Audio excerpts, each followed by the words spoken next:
Happy Halloween, everyone. I've always enjoyed the horror genre and the Halloween season. So today I want to share with you 8 of my favorite Halloween/horror games across multiple platforms. So of course it's time to sit back, relax, and enjoy a retro-powered Halloween rewind.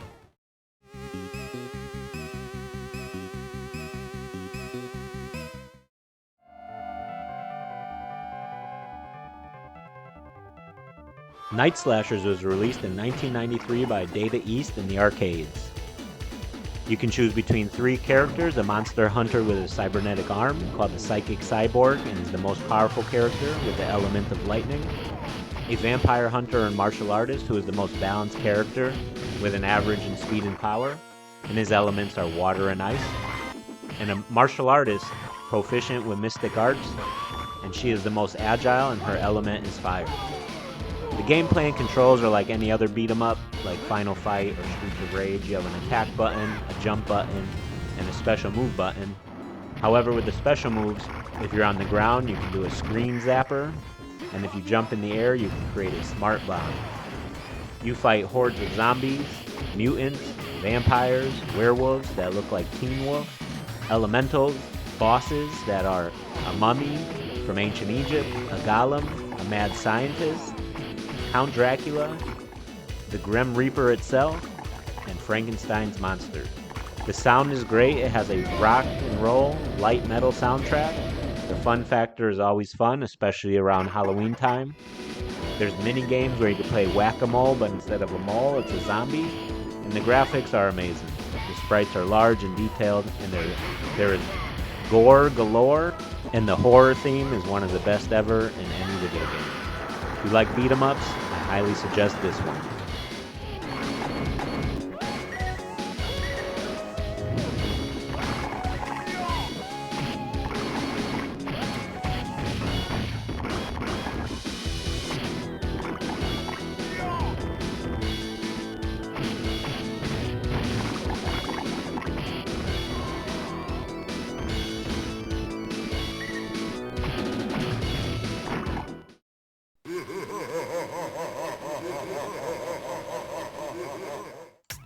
Nightmare in the Dark was released in 2000 for the Neo Geo and arcade systems.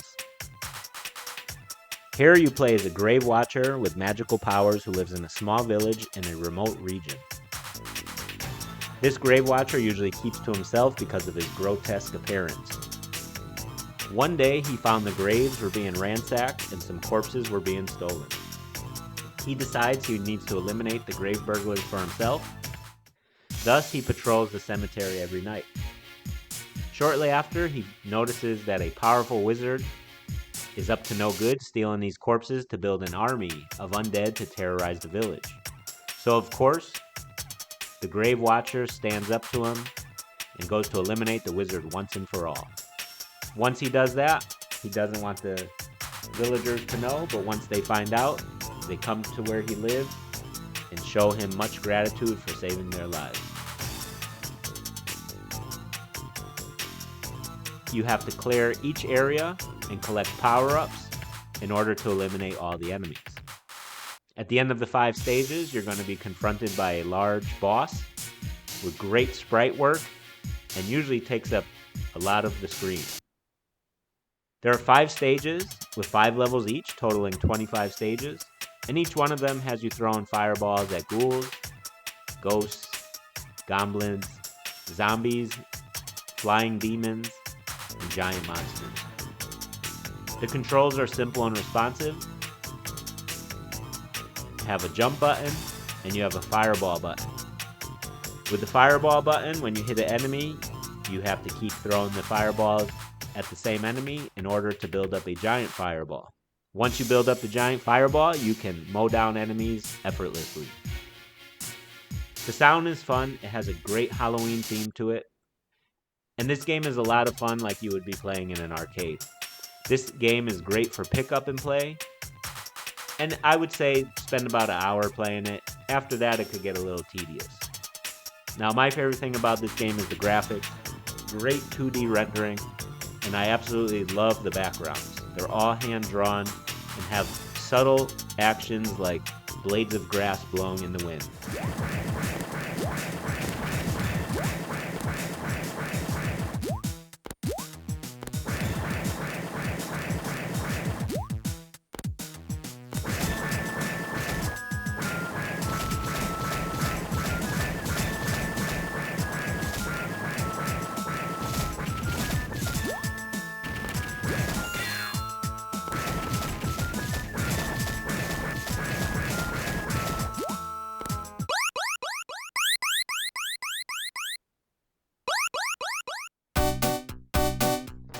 Decap Attack was released for the Sega Genesis in 1991. Here you play as Chuck D. Head. He is a headless mummy created by Dr. Frank N. Stein with his assistant Igor. You're sent to defeat Max Decap, a demon from the underworld, who commands an army of monsters, and their goal is to conquer the surface world. The gameplay and controls are pretty straightforward. You attack your enemies by extending your face out of your torso, or you can simply jump on them similar to Mario. Also, you can collect power-ups. One of them is in the form of a skull that sits on your shoulders, so it looks like it's your head, but you can throw that as if it was a boomerang, and no matter where it goes or what it hits, it will always come back to you. This game has a good fun factor. It's great to just pick up and play. Spend some time, maybe an hour, hour and a half playing it. The graphics are amazing, especially for this time period. Bright colors, colorful stages, the backgrounds are detailed. Every character has large sprites and they're well animated. And one thing that makes this game even better for the Halloween season is the sound. The soundtrack is great, so here's a few examples for you to listen to. Enjoy.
The Amort was released in 1990 for the Sega Genesis and published by Electronic Arts. This is when Electronic Arts was still good. Your character is tasked with saving your mentor and master, the wizard Mortimer. You're going to go through a hellish landscape of labyrinth, battling goblins, and trolls, and slimes, and krakens, and all sorts of monsters and traps that can lead to your demise in a moment's notice. Now, the gameplay and controls are simple, but I'll be honest with you, this game is real difficult. If you like games where you like getting your butt kicked, well, this is the game for you.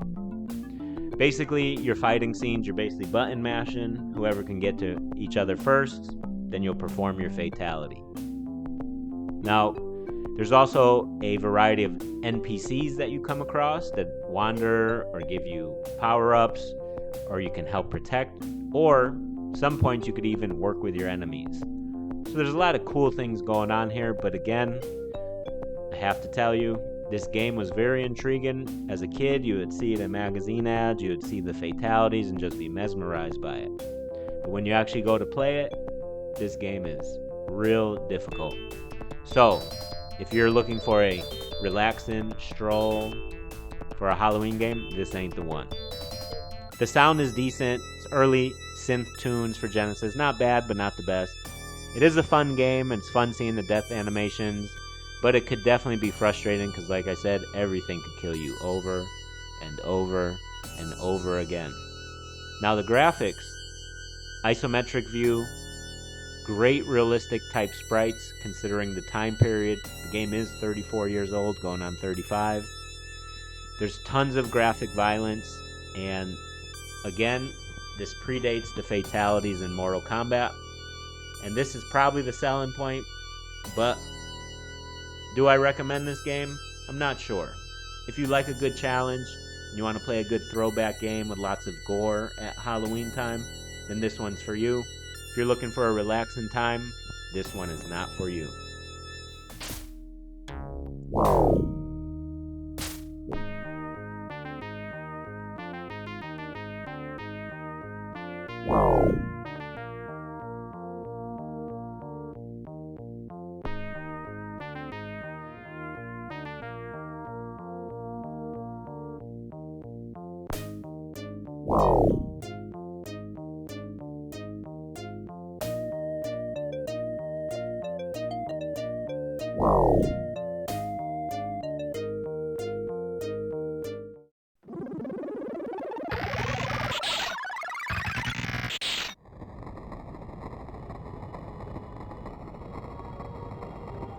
Demon's Crest was released for 1994 in the Super Nintendo, published by Capcom.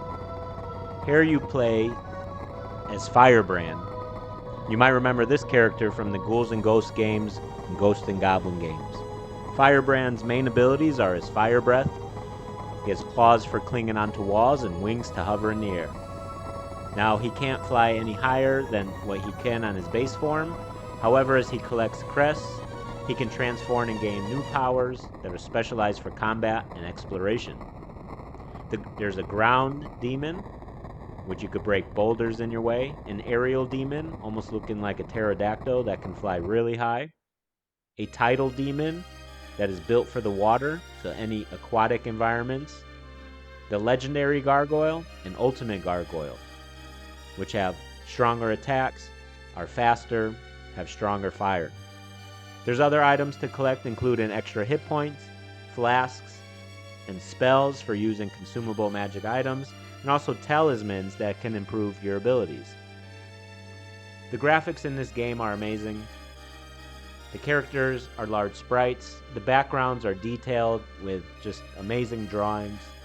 Characters have great animation. There's so much scaling in this game, and scrolling, and rotation that it's really a marvel. This game's mechanics are just exceptional. One of the best I've seen. The sound is amazing. Capcom delivers again, as usual. Great sound effects. The atmospheric music is eerie.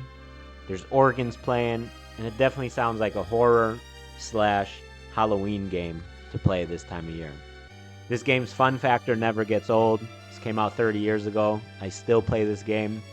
What it reminds me of is if you've ever played Mega Man X, but instead of Mega Man and robots in the future, here we have demons. And I definitely highly recommend this game for any action-adventure fan, any horror fan. And if you have a Super Nintendo and you want something to add to your collection, I have nothing but praise for this game. It's one of the best to ever come out.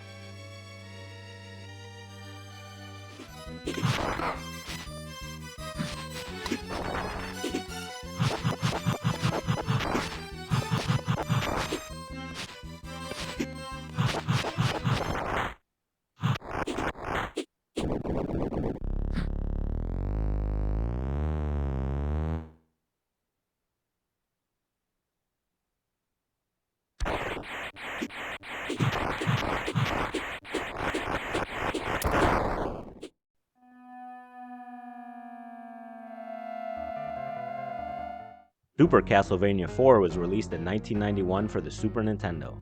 This is an action platformer game where you find yourself in 1691 Transylvania, and you play as the vampire hunter Simon Belmont. Your job is to defeat the evil vampire Dracula. Here, there's some new gameplay controls that has to do with Simon's whip. You can now swing from objects in the environment, and if you hold down the attack button, you could attack in 8 different directions with the use of your D-pad. You can also block projectiles when you use this new mechanic. The length and power of the whip can be increased up to 2 levels by collecting the Morning Star, just like in every other game. And you can use secondary weapons, just like every other game, that consume Simon's hearts. The gameplay is amazing. Everything is crisp and responsive. The fun factor is always fun, especially around Halloween time. It could be a bit challenging, so it could become frustrating.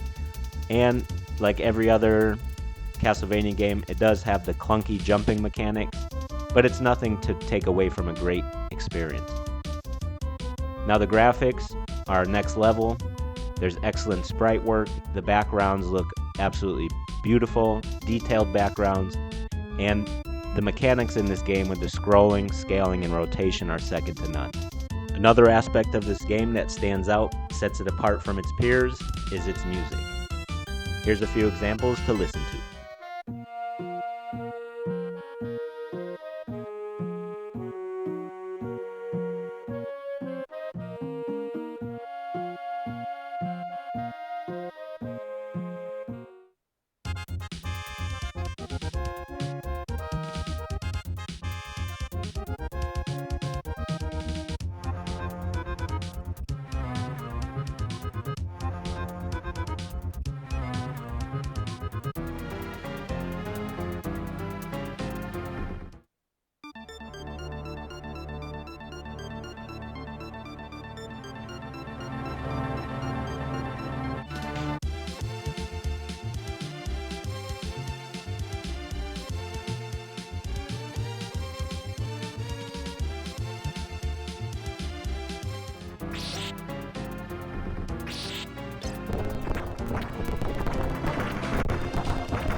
Last but not least on our Halloween list, we have from the TurboGrafx 16, Devil's Crush, released in 1990 from Compile, and is the second installment of this franchise after Alien Crush. This game is straightforward. You have 3 controls, left and right paddles, and the shake the table option by hitting select. This game has it all for Halloween. It's 3 tiers table, 3 levels, and you fight everything from giant monsters to robots, to demons, to ghosts, to soldiers. This game is amazing. I really believe this is probably the best video pinball game ever created. The graphics are amazing, the sprites are detailed. There's so much things going on the screen with no slowdown. This game is unbelievable. The fun factor is always there. You could play it for about an hour or so, just like you would any other pinball game. And one thing that separates this game from everything is its soundtrack. I really truly believe this is one of the best soundtracks from the 16-bit generation. Here are a few examples to listen to.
Splatterhouse was released in 1988 by Namco in the arcades and ported over in 1990 to the TurboGrafx-16 and the PC Engine. Splatterhouse is a traditional side-scrolling beat-em-up, but instead of regular human characters, you find your character Rick fighting his way through the Splatterhouse mansion in order to save his girlfriend Jennifer. Along the way, Rick fights many evils. He fights possessed dogs, he fights different kind of water monsters, possessed furniture, different creatures, the undead, you name it, it's in here. Rick has at his disposal golden cleavers, 2x4s, shotguns, and other weapons to dispose of his enemies. This game is amazing. It has great gameplay and control mechanics. Everything is crisp. One thing that stands out besides the graphics is the sound. Here are a few examples to take in the Halloween ambiance.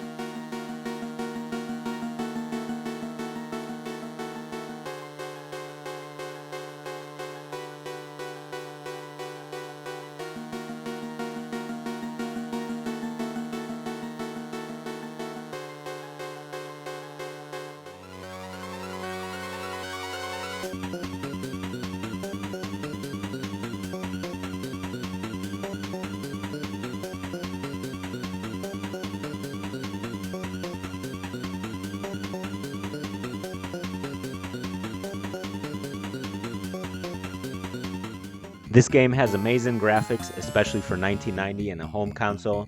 It's almost arcade perfect. To play this game at home in 1990 was something amazing. This is one of the games that stood out over time, whether you saw it in magazines or at the store or in a commercial or wherever, your friend's house.